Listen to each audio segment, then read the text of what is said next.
అంబేద్కర్ అభ్యస్త పథకాన్ని వర్ధిల్లాలి దళిత గిరిజన ఆదివాసీల ఐక్యత, వర్ధిల్లాలి దళిత గిరిజన ఆదివాసీల ఐక్యత.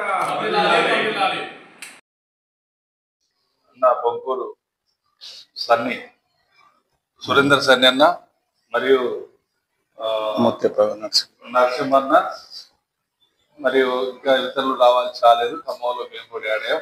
ముఖ్యంగా ఈరోజు ఖమ్మం జిల్లాలో ప్రెస్ మీట్ పెట్టడం ఉద్దేశం ఏంటంటే, ఇది ఈ నెల 26వ తారీఖు హైదరాబాద్లో కొమాజిగూడలో గురువారం రోజు రౌండ్ టేబుల్ సమావేశం, అఖిల పక్షం అంటే రాజకీయ పార్టీలు, కుల సంఘాలు, జేఏసీ కలిపి అఖిల పక్షం.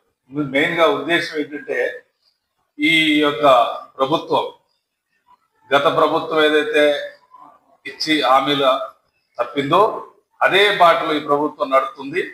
దీంట్లో మెయిన్ గా మరి ఒక దళిత గిరిజనుల జరుగుతున్న అన్యాయం గురించి మరొక పోరాటాన్ని దిగాల్సిన అవసరం వచ్చింది తెలంగాణలో. దాని ఉద్దేశం ఏంటంటే, అంబేద్కర్ అభయ హస్తం అనేది 12 లక్షలు 10 లక్షలు ఉన్నదాన్ని 12 లక్షలు ఇస్తా అని చెప్పి, అది ఎస్సీ ఎస్టీ కల్పిస్తా అని చెప్పి మాట్లాడినటువంటి మన ముఖ్యమంత్రి గౌరవనీయులు రేవంత్ రెడ్డి గారు ఆ మాట నిలబెట్టుకోలేదు. అది 100 రోజులు చేస్తా అన్న పని, అది నిలబెట్టుకోలేదు. మరి 6 గ్యారెంటీల్లో ఒక గ్యారెంటీ అయినా తెలంగాణ ఉద్యమకారులకి మరి ఆయన గారు 250 చదరపు గజ స్థలం ఇస్తా, మరి ఇంటి నిర్మాణం చేస్తా అని చెప్పి మాకు హామీ ఇచ్చినటువంటి సందర్భం కూడా ఉంది. ఆ సందర్భాన్ని మొన్న జూన్ 2 వరకు కూడా ఎంతో ఆశపడి ఎదురు చూశాం. మరి ముఖ్యంగా ఈ రోజు కాంగ్రెస్ ప్రభుత్వాన్ని, ఈ జిల్లాలో 3 మంత్రుల్ని అడగదలుచుకున్నది ఏంటంటే, మీరు ఇచ్చిన హామీలనే మేము అడుగుతున్నాం, గొంతెమ్మ కోరికలు కాదు. మీరు ఇచ్చిన హామీలనే మీరు నెరవేర్చుకోకపోతే మరి సేమ్ ఏదైతే. అందరికీ జై భీములు. నేను బొంకూరు సురేందర్ సన్ని, మాదిగ శక్తి వ్యవస్థాపకులుగా పనిచేస్తున్నా. మరి ఏదైతే కాంగ్రెస్ ప్రభుత్వం, ఇప్పుడున్నటువంటి కాంగ్రెస్ ప్రభుత్వం అసెంబ్లీ ఎన్నికలకు ముందు చేవెళ్ళ డిక్లరేషన్ పేరుతోటి ఒక 12 అంశాలను తీసుకొని మరి ఆ రోజు ఆ భారీ బహిరంగ సభలో ఏదైతే గత ప్రభుత్వము దళిత కుటుంబానికి 10 లక్షలు ఇస్తామని ప్రకటించి, ఏదేమైనప్పటికీ కొన్ని కుటుంబాలకైతే లబ్ధి జరిగిన మాట వాస్తవమే. మరి దాన్ని దృష్టిలో పెట్టుకునే కాంగ్రెస్ పార్టీ అధికారంలోకి రావాలంటే మరి ఇంకొన్ని వాగ్దానాలు ఇవ్వాల్సిన అవసరం ఉన్నదని తెలియజేస్తూ, మరి ఆ రోజు ఎస్సీ ఎస్టీలకు 12 లక్షల రూపాయలను ప్రభుత్వము ఏర్పాటు చేసిన 100 రోజులలోనే మరి ప్రతి కుటుంబానికి అందిస్తామని ఆ చేవెళ్ళ డిక్లరేషన్లో ప్రకటించడం జరిగింది. అలాగే అన్నగారు చెప్పినట్టు ప్రతి ఉద్యమకారుని కూడా 250 గజాల ఇంటి స్థలంతో పాటు మరి కట్టుకునడానికి కూడా ఆర్థికంగా నిధులను సమకూరుస్తామని చెప్పడం జరిగింది. మరి అలాంటి ఆ ఎన్నికల మేనిఫెస్టోలోనే ఎస్సీలకు 18% రిజర్వేషన్లు, ఎస్టీలకు 12% రిజర్వేషన్లను ఇంప్లిమెంట్ చేస్తామని చెప్పడం జరిగింది. అలాగే ఎస్టీలకు 3 కార్పొరేషన్లు, ఎస్సీలకు 3 కార్పొరేషన్లను ఏర్పాటు చేస్తామని చెప్పడం జరిగింది. మరి ఏదైతే 100 రోజులలోనే ఈ వాగ్దానాలన్నిటినీ ఇంప్లిమెంటేషన్ చేస్తామని చెప్పారో, మరి ఇప్పటి వరకు 17 నెలలు గడుస్తున్నప్పటికీ కూడా అంబేద్కర్ అభయహస్తం పేరును ఉచ్చరించడానికి కూడా వాళ్ళు సిద్ధంగా లేరు. మరి దాన్ని దృష్టిలో పెట్టుకొని ఏదైతే మరి ఉమ్మడి రాష్ట్రంలో నీళ్ళ కొరకు, నిధుల కొరకు, ఉద్యోగాల కొరకు మరి తెలంగాణ ప్రజలు నష్టపోతున్నారని మరి ఇక్కడ ఉన్నటువంటి సబ్బండ వర్గాలన్నీ ఉద్యమం చేసి తెలంగాణ సాధించుకుంటే, ఆ 10 సంవత్సరాల కాలంలో ఏదైతే మరి ఎస్సీ ఎస్టీ బీసీ మైనార్టీలు ఆర్థికంగా చితికిపోయారో, మరి ఈ కాంగ్రెస్ ప్రభుత్వం కూడా మరి దళిత గిరిజనులకు ఇస్తానన్న వాగ్దానాలను మరి పక్కన పెట్టి వారి కుర్చీలను కాపాడుకునే దానికే ఈ సమయాన్ని వెచ్చిస్తున్నటువంటి పరిస్థితులు మనం గమనిస్తున్నాం. మిత్రులారా, ఏది ఏమైనప్పటికీ మరి అడగందే అవైన బువ్వ పెట్టదనే ఒక నాడుని గుర్తించుకొని మరి మనం అందరం కూడా మరి వివిధ రాజకీయ ఏదైతే అంబేద్కర్ గారు చెప్పినట్టు మరి ప్రతి దానికి కూడా మనం శాసనాలు చేయాలంటే మరి ఎన్నికల్లో పోటీ చేసి అధికారంలో రావడానికి మరి దాని కొరకు మనం అందరం కూడా వివిధ రాజకీయ పార్టీల్లో పనిచేస్తున్నప్పటికీ కూడా మరి దళిత గిరిజనులు ఎదుర్కొంటున్నటువంటి ప్రతి సమస్యను కూడా ఆ రాజకీయాలను పక్కన పెట్టి మనము ఒక్కతాటిపైకి వచ్చినప్పుడే మరి మనకు ఇచ్చినటువంటి హామీలను నెరవేర్చుకునే పరిస్థితులు ఉంటాయి కాబట్టి దాన్ని దృష్టిలో పెట్టుకునే మరి ఈ నెల 26వ తారీఖున హైదరాబాద్లోని సోమాజిగూడ ప్రెస్ క్లబ్ నందు మరి ఒక రౌండ్ టేబుల్ సమావేశాన్ని ఏర్పాటు చేయడం జరిగింది. దానికి మరి రాష్ట్రంలో ఉన్నటువంటి మేధావులను, డాక్టర్లను, మరి ఉద్యమకారులను ప్రతి ఒక్కరిని మేము కలుస్తూ మరి అందులో భాగంగానే ఈరోజు మరి ఉద్యమకారులను, దళిత గిరిజనులను కలవడంలో భాగంగా మరి ఖమ్మంకు రావడం జరిగింది. మొన్నటికి మొన్న ఏదైతే గోండు బెబ్బులి అడవి కొరకు మరి దళిత గిరిజనుల కొరకు పెద్ద ఎత్తున పోరాటం చేసినటువంటి కొమ్రం భీమ్ గారి మరి ఏదైతే అసలు భాషారో మరి జోడేఘాట్ను కూడా సందర్శించి వారి మనవడైన సోనిరావు గారిని కూడా కలిసి మరి వారిని కూడా ఈ ప్రోగ్రాంకు రావాలని ఆహ్వానించడం జరిగింది. మనం అందరం కూడా మరి చూస్తూ ఊరుకుంటే మన హక్కులను సాధించుకోలేము. గత ప్రభుత్వం ఏదైతే మనల్ని అణిచివేత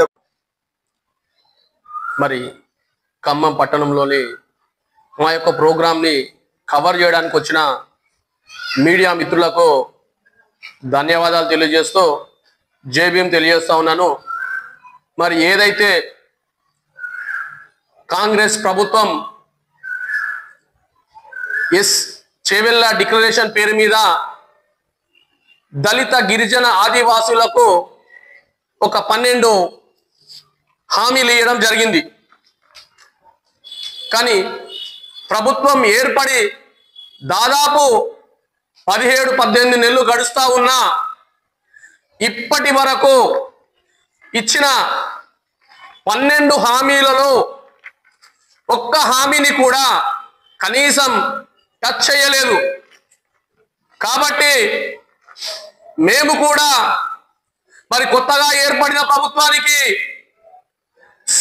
సమయం ఇవ్వాలా అనే ఉద్దేశంతో ఈ 17-18 నెలల కాలంలో అన్ని విధాలుగా మా వర్గాలకు అన్యాయం జరిగిన